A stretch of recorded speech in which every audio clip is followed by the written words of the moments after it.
You think that basically there's some tattletales involved in here, that the system maybe is even incentivizing them. Well, the system may not incentivize them, but these bot-based content moderation systems are built to favor the platform, not the creators, and pretty much certainly not the listeners or the viewers. An organized interest of some kind. An organized interest, sure. Can come in potentially and get somebody deplatformed here. Right. Instead of conflict and aggression, here's governance built on grace. Welcome to Gracearchy with Jim Babka.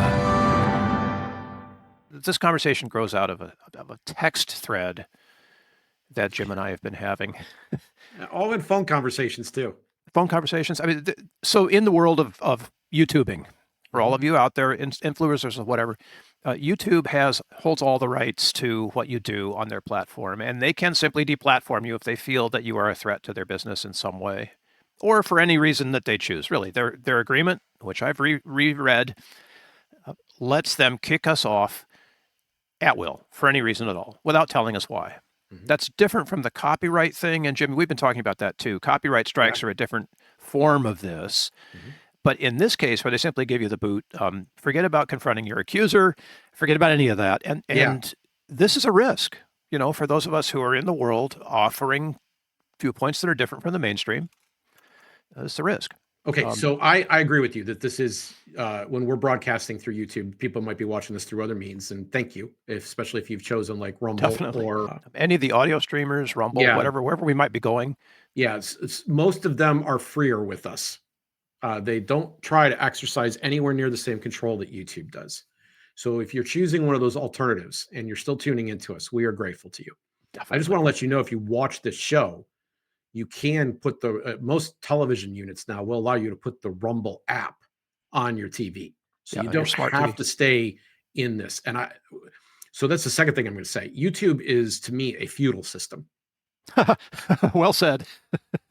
We are serfs working very hard to build YouTube's business.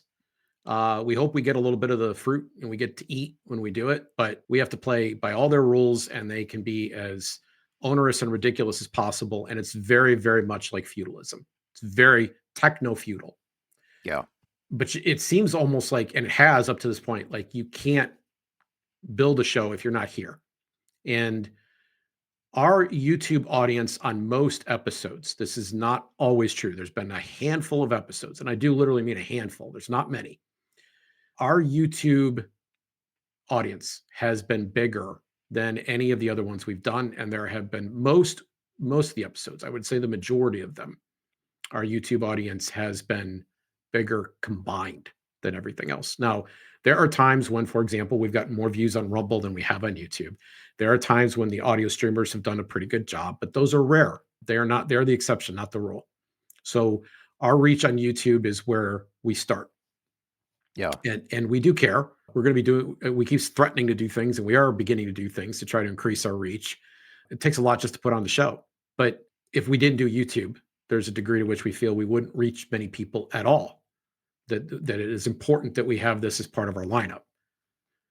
Now, you came to me and in this text thread and complained about a specific situation that you were aware of.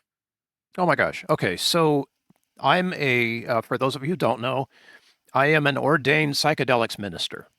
There, I said it.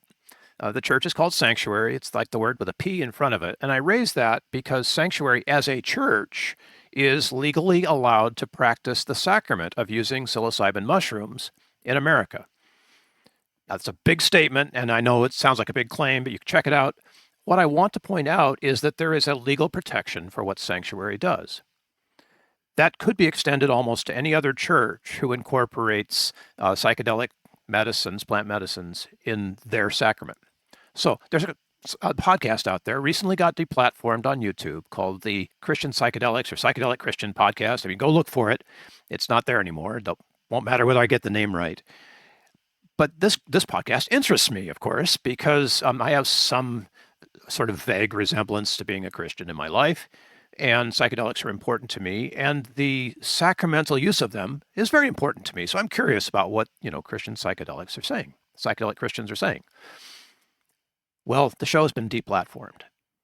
And pretty quick, right? no warning. No, I mean, the guy kind of knew what was coming, but without a reason, without warning, his channel was removed.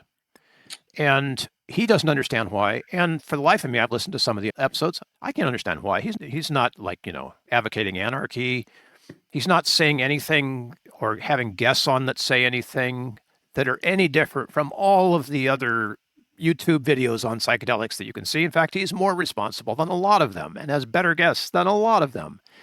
And, the guy who founded Sanctuary is still on YouTube talking about what he talks about, and he's got this depth of experience. So I don't understand why this seems podcast arbitrary and even capricious, maybe. It does.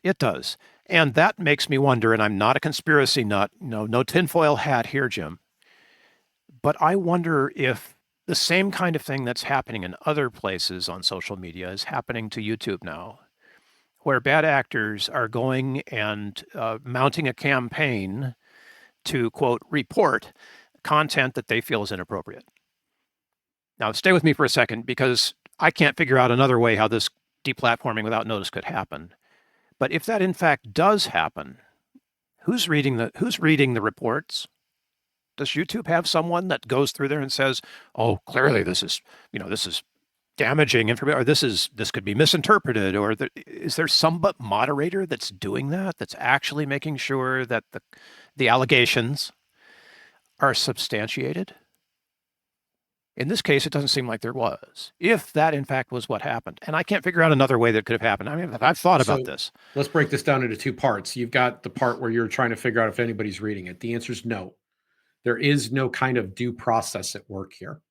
It's absent due process. We've seen that in copyright, so I agree with that. Yeah, and in fact, the copyright example is extremely telling, because what happens to you, and we've talked about this a little bit on the show before, but it's time to maybe open this up a little bit more.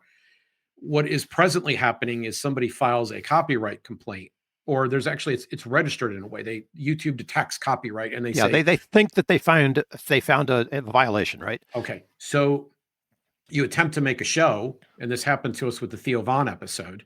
You attempt to make a show, and it has to be somewhat. Some of these episodes, the timeliness matters. There are episodes we do where the subject matter is like a salad. It's good today, but in about 4 days, it's garbage. Yeah. Okay. So we have to get the thing out, and we're a little bit late on that, even as it is, with the production schedule that we run and the way that we manage the show, the type of show it is. It's really hard for us to meet those lines anyway. Yeah, I mean, we try to do reaction videos, but they tend to be a couple of days later. But the copyright thing, they have 30 days to respond. So this blows you out of the water. Now, what we learned the hard way is that and thankfully it was on something that we had not published, if they decide that they are going to rule against you, if you don't take that content off and all the views and all the stuff that you had credit for and everything, if you don't give that up, then you get a strike. You get a strike. So appealing is not without risk. You can't just go and say, "Hey, I got a problem." But you got 30 days for them to respond. If they don't respond in 30 days, then it's as if they didn't show up to court. You're allowed to continue. Okay? That's how the copyright situation happens. All of this is done with bots. Now, we've had some success writing them and explaining things, and somehow the bot has ruled with us. That has happened, and I do think it does happen. But in the example that you gave, the gentleman explained what he had gone through to do that, right? And it didn't work. Didn't work. He didn't get really any answers. No, there weren't. And you're putting a portion, this is why I brought up feudalism, you're putting a portion of your economic life into this. It could be several thousand viewers and some small it's not free to monetization. put on the show. I just want everybody to understand, it isn't free to put on the show.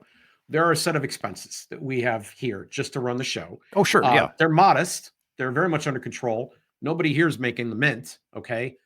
There are costs in doing this. To be perfectly clear, we reimburse one of your expenses. We reimburse one of my expenses that we need in order to be here. We have a streaming thing. Like, it's not free to do this, okay? And then there's constantly, like, people say, you should do this and you should do that. Every one of the things that people say you ought to do adds some cost to it. Costs okay? money. So even the people who are doing this as a hobby, they're spending money to do it. If you're looking at the First Amendment, this is press action, okay? We're trying to publish or broadcast something. It requires money and tools to do that. Now, we're talking about, to be clear, we're not just a couple of talking heads here reacting to the latest music video that came through. The effort that we put into producing a show like this takes us to a tier that's a little higher than the reaction videos and the look at me selfie YouTubers and all of that. Right. There's a lot of time that goes into this. Some of these episodes have been overwhelmingly difficult to put on in terms of like what we had to get done. And then we run into the normal technical problems and Bill's life turns into hell. Like there's a lot of work that's involved in getting this done. And it wouldn't be wrong that was compensated. Now it's not compensated like it should be, but it wouldn't be wrong if it was. All of this is expensive. It takes money.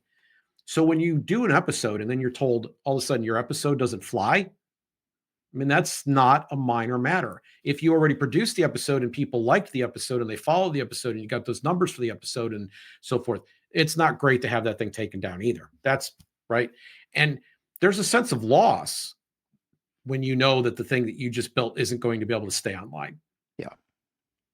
Okay, now let's go back to the other part. You think that basically there's some tattletales involved in here, that the system maybe is even incentivizing them. Well, the system may not incentivize them, but these bot-based content moderation systems are built to favor the platform, not the creators, and pretty much certainly not the listeners or the viewers. But an organized interest of some kind. An organized interest, sure. Can come in potentially and get somebody deplatformed here. Right. And you can see this working in like even in eBay. There's a scheme going on right now where you can sell something and then the buyer will come back and say, well, it's broken or this, and they want a discount. Right. And these things can be scaled up quickly because they can be all run by bots. So in YouTube, they're not immune. There are ways to game the content moderation system, the bot system that exists, but they're not always things you can use as a creator in your favor. It's for whatever reason, the bots tend to believe the consumers who complain versus the creators who create and post and actually want to present reliable content. That's how the copyright bot in YouTube works. So it's not a big leap for me to suggest that the content moderation bot might also work in the same way. Whereas the creator, we have little to say, and as a complainer, they hold all the cards because they can game the bot for whatever purposes they want to deplatform the channel, for example. And it happens quick and it's clean and you're gone. And that doesn't seem to me, even from a business standpoint, Jim, that doesn't seem reasonable to me. It would seem to me that YouTube would want to ensure the quality of the content on their platform and that they would take extra effort if there was an allegation made to understand whether it was credible. Well, that's going to cost money.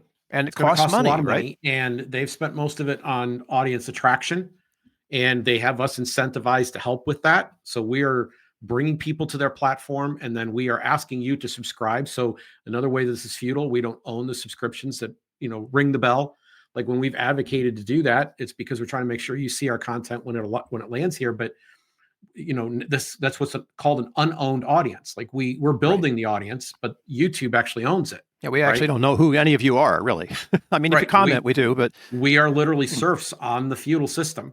So we're doing all this work to help build this thing, but not actually able to utilize it as if it was our own. It doesn't. The work that we're doing, the equity that we're building, is in this case is for YouTube.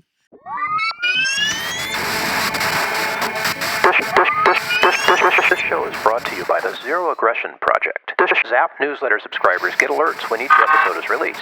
The Zap website is also the pathway by which you can contact us by email and support the show. This program operates thanks to tax-deductible Zap contributions, and we appreciate your support. So, zap the state, and have a nice day.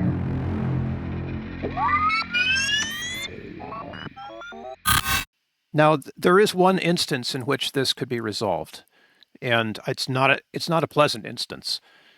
At the level of what I think YouTube has an arbitration clause, but once you kick this to the court level, to the justice system, that's the point at which you have an opportunity to confront your accuser. And if there is a channel which gets deplatformed that has deep pockets, like Rick Beato's channel, for example, he's fighting copyright left and right, and he has an attorney doing it full time. If there is a point at which a channel like that, with an in-place legal resource, gets kicked off, and then it winds up in court, that's perhaps the first time you get to actually confront your accuser. And Well, at first that off, point, God bless Rick. right? God I bless know. Rick Beato, because he's taking one for the team. He's paving the way He's paving the way. At considerable. He and his attorneys. They're doing this out of principle. Attorneys aren't cheap. Yeah, and I think the attorneys are actually discounting their rate because they understand. They understand fair use is right, something and they're that needs trying to to be. make this work. So, but the combination there, this is not a fight that's profitable. Now, he was looking at losing his entire channel. Universal Music had come after him in a pretty hard way. Yep. And that story's popping up all over the place. Universal's Yep. showing up all over the place. And it's not just on YouTube. They're showing up elsewhere too. And they are being enabled by bots. They are not actually individuals pursuing these claims. Their bots are talking to the platform's bots. And real humanity is being sucked out of this. And this is the way of the world. This is the trend of the world. I have a strong feeling about this. Number one, I believe that raising people's consciousness matters. So if you hear us talking, we've said it once already, and we even hesitated before we came. Bill said to me, he's like, well, it's clear YouTube owns this platform. We are not saying that YouTube cannot set the policies that it wants. And we recognize that we don't have to play the YouTube game. We can opt out and go elsewhere. All I'll say right now is we are giving that some very serious thought. Okay. Yeah. That's an ongoing conversation that we've been having, and about how we should arrange our assets. I don't know that YouTube ever exits completely from what we're doing, but maybe it has a diminished role. And so we're looking at, maybe that's what we need. One of the steps we need to take. But there are steps you could take too. If you have an awareness that a business is operating in the way that it's operating, you can make a choice to support its competition, which is why I just said out loud, Rumble, which has withstood a torrent of attack. I don't like a lot of the content that's over on Rumble. The environment, the ecosystem there is not as pleasant, frankly, as it is at YouTube. And that's part of why YouTube is doing things the way they're doing them. It's more in the haystack. Yeah, they're trying to make this system, no doubt about it. But I'm a free speech absolutist, and so I recognize there's a bit of Wild West to that, right? And that's okay with me, because I would rather let a lot of ideas bloom and a lot of different opportunities manifest themselves, and your chance to hear from a variety of voices and compare those voices and so forth. So if you're aware, if you have a consciousness that this is an issue, and what we're doing right now is helping raise consciousness that this is really an issue. And you could say, well, it's as simple as an act as maybe I start trying to find some of the same shows that I enjoy on Rumble. Or I find maybe I don't need to watch this on YouTube or get YouTube audio. Maybe what I need to do is get on one of the streaming platforms. The one I was trying to think of earlier was Spotify. Spotify has also had a tremendous reputation of standing up for freedom, for the ability to speak, First Amendment type idea. There are people who say First Amendment only applies to government, and they are 100% factually correct. But there is a spirit or an ethos there. And the ethos is incredibly valuable and is more gracious, and it's the one that I would endorse. The solution to speech you don't like or whatever is twofold. One, turn it off. Just turn it off. Yeah, just don't listen. You don't have to, we all care a lot about our viewer counts and so forth, so just don't support it. Don't go, right? And then two, support competitive voices or be a competitive voice of your own. And then beyond raising consciousness, the second thing I can think of is there needs to be more competition. Now, competition in order to succeed does need people to go to it for reasons and values that the individual audience holds. And that's a complicated way of saying go to Rumble or elsewhere and tune into our show. Like, I watch these numbers at YouTube. They're the very first numbers I check because of where they're at. But if over time something else became the dominant thing, it's the first place I would look, right? If Rumble became our dominant thing, it's the first place I'd look. If some other platform, because we are investigating at least one other one, became our primary thing, that's the first place I would go look to see where our numbers are. We don't do this show strictly for the numbers, obviously. And we don't craft a lot of what we do when we're recording for audience, right? The show runs. I mean, I can't tell you how many people said to me, Jim, figure out how to say your show in 5 minutes, right? That is not what we're doing. This is a longer discussion that we're having with you. We stretch the bounds of that, perhaps. I don't know. There's shows that go 3 hours. Oh, yeah. I mean, many multi-hour shows out there. But we believe in having a longer form discussion that allows us to get into some things and explore some things a little bit more depth. And that's what this show's trying to do most of the time. So those are not formulas for trying to generate lots of views. That's not how that works. People look at that timestamp and say, I don't know if I have that much time right now. We know that that's what goes on. But you can make those affirmative choices for yourself as to what kind of stuff you want to see. When people start complaining about what it is they're getting, well, some of that has to do with the fact that you're not trying to do what you can to get something better. Yeah. So if you have your television, most of these smart TVs these days, you can set it up so that you have Rumble or, some other system on there. You can buy an app, right? I have a way of listening to Spotify through another app. There's ways to do this where you are in more control and you know that organization isn't harming your show. Maybe that's the key right here. I was thinking about landing this plane, is that because Jim and I, and in other aspects of what we're doing here in the podcast world, are thinking about this from the standpoint of how do we find the independent thinkers who are willing to open up. Maybe we even call them outliers. Outliers. Oh my gosh. Should we call them outliers? John, if you're listening, we love you, buddy. John Krotek, co-founder with me of Aho Radio. But if you are that kind of person that is seeking something else, pushing the limits, a little bit Wild West, right? If that's your ethos, we want to meet you there. And we realize that may not happen in a platform that's got a big haystack like YouTube or Spotify or any of the others who are going for that giant, listenership. So we're curious, right? And we want you to be curious with us and follow us on that journey to a place where we aren't quite so constrained by the will of the platform. So one of the forms of defense that we have had built in from the beginning is that we are sponsored or assisted financially by the Zero Aggression Project. Yes. And if you want to make a donation to the Zero Aggression Project, at the bottom of the Zero Aggression Project Cheers, page. brother. Yeah. At the bottom of the Zero Aggression Project page, we just held up mugs for those of you who are only listening in audio. We have Gracearchy mugs. They're beautiful. Some people say they're the finest mugs. Oh, they're the finest mugs available. Right. The best mugs. Yes. I get told all the time, this is a great mug. Yep.